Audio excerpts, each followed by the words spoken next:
Hey guys, so in the previous video, we covered the cash flow statement. In this video, we're going to cover the debt schedule. So let us begin. Copy paste this.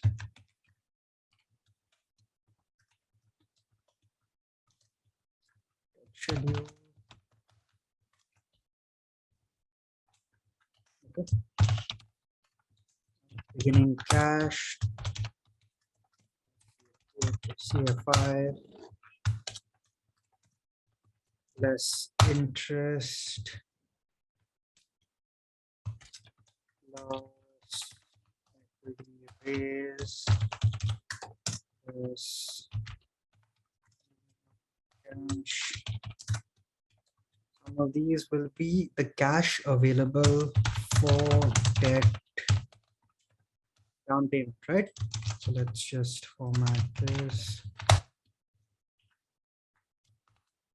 Beginning cash is this. CFO plus CFI. Let's just link it in. 1 plus 2. Just okay. So sum, right? So yeah. So let's just link it to this. Again, signs are very important. We get them wrong, we could be in trouble. Plus equity raise, positive number. Yeah, minimum cash, let's assume it to be 0 because the business looks like it's running a lot of cash, right? So let's just assume we don't have to keep like a minimum cash threshold. So just like this. Okay, we have this. So sum this up.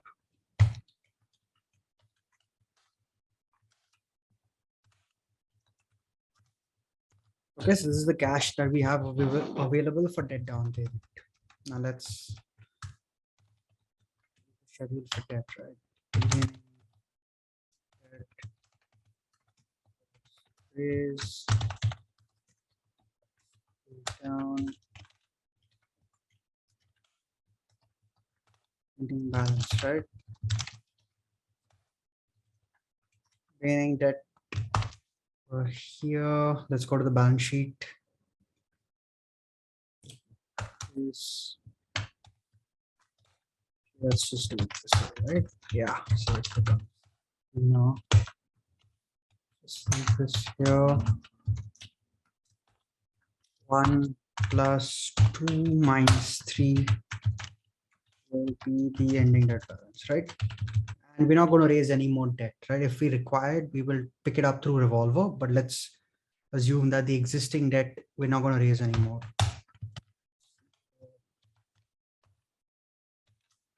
Right now, pay down, right? What have they told us in the problem statement? They've told us the debt tenor is 10 years. So we've got to pay this in 10 years, right? So let's just say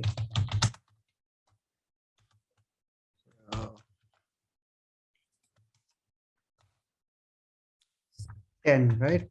So what will the payment be? We got to pay this amount down the next 10 years. So it's going to be just this divided by this.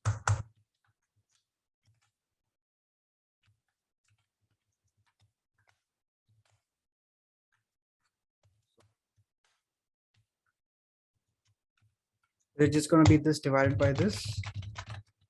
It won't be, right? Because by 10 years from now, you're going to have 0 debt balance and then you're going to keep paying. So we're going to have to modify this formula, right? So what is it going to be? It's going to be minimum of this and this plus this. Right? We have it there. What was the interest rate on debt? Let's just see that. It told us interest rate on debt was 7%, right? Yeah. Compute interest expense on debt. Interest, right? Just to make it clean. So what will the interest expense on debt be? Again, right, there's a circular reference here because the reason that I mentioned above. So we're going to have to adjust for that, but interest will always be on the average debt balance, right? The average of this, comma, this, into this.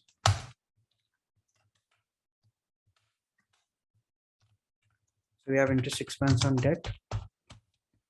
That's good. So after that, what is left, right? We're going to have to think about dividend and revolver. So let's do revolver first. So for will be nothing but cash available for debt down payment plus debt raise minus pay down, right? Let's make a revolver schedule now. Beginning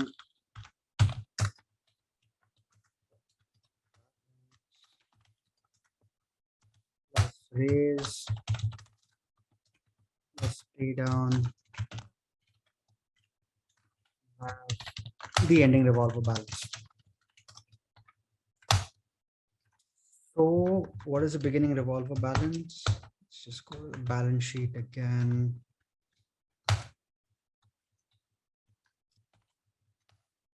Take this will be the same as this, right? So it'll be nothing but 1 plus 2 minus 3. Yep, that's correct. Okay, so now let's think about raise, right? What is a revolver? So if I'm running out of cash, if my business is guzzling money, I need money to make my company work, that is when I need to draw down on the revolver, right? So if this amount was negative, I'd have to draw that amount down through a revolver balance. So let's just put this in.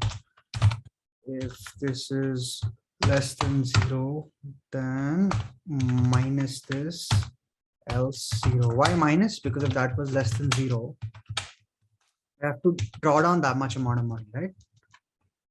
So we have that. Now let's do the same thing for pay down. If and this is greater than 0 and this is greater than 0, to be the minimum of this and this, else 0, right? So once you put in revolver, right, always test it to make sure it's working. So let's say I change this number to minus 1000. What happens? This number being minus 1000 means my business is losing money, right? Like I'm 1000 crores in the red and I need that money. So in that case, I'm pulling down this money to make sure I don't have a negative cash balance, which becomes my ending revolver balance. And then next year, when my starting revolver balance is 1000 crores, right? I have cash, so I won't be drawing down any more money, but I will use this cash to pay down whatever money I borrowed last year to the best of my ability, right? To the best of this 501 crores. The revolver seems to be working. Fine. Now, revolver is not a debt instrument, right? So it's going to have an interest. Let's just assume the interest rate on revolver is 9%. Now, again, there's no logic for this. We can play around with this, but I'm just assuming it to be 9. Include interest expense. So what will that be? This will be another circular reference. So we're going to have to adjust for that. Circle 0. Else, average of this, comma, this. This. Good. So now we've done debt, we've done revolver. Now the only thing that's left to compute is dividend, right? So let's do that. Let's say cash dividend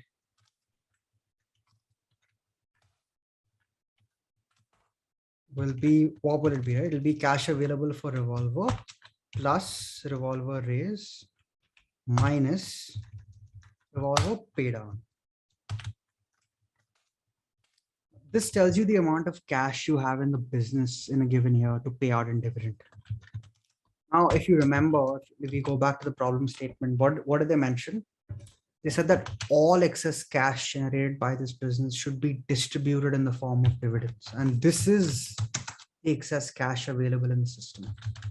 Let's just call it dividend payable as a percentage of cash available. Let's call this 100%, because the problem statement requires that of us, right? 100% paid will be nothing but this into this.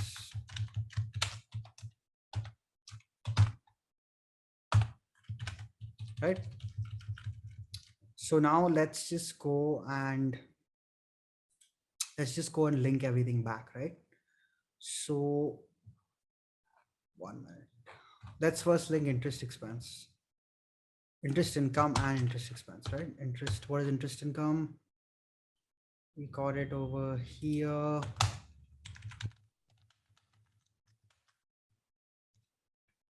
Right, so let's remove this highlight.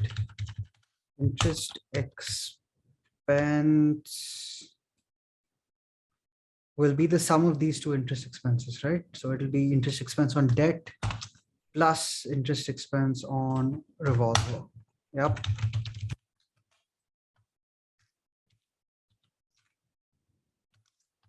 This highlight. So the P&L seems largely done. On the balance sheet, let's just link cash back from the cash flow statement. Cash this much.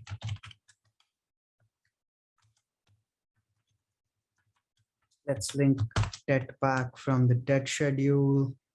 This is the ending debt balance.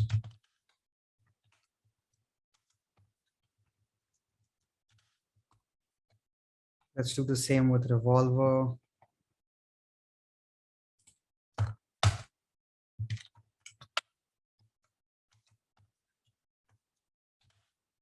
Equity, how is equity going to change? Previous year's balance plus profit and after tax plus PAT plus equity raise if we raise equity. In this case, we're not. Minus dividend, right? Minus dividend paid. Correct. Let's link this here.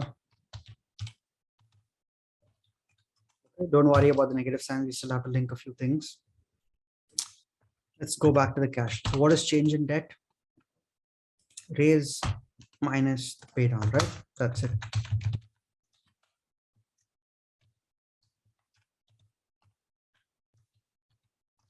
Yeah. What is the change in revolver?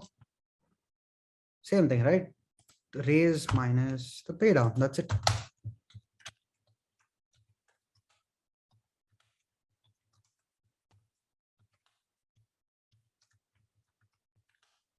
And last but not least, let's just go and link in the dividend.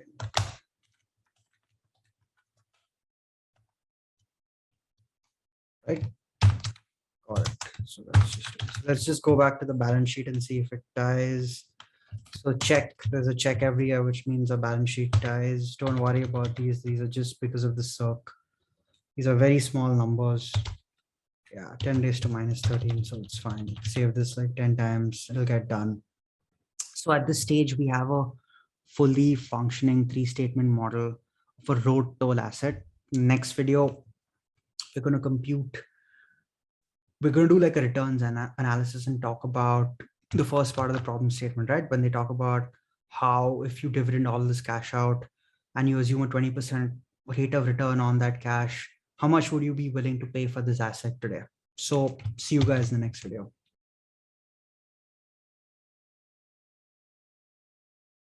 Hey, thanks a lot for watching the video. Hope you found it useful and also got a few actionable insights. Check out our website and join the mailing list for regular content. Do spread the word and share it with anyone else you think might find this useful.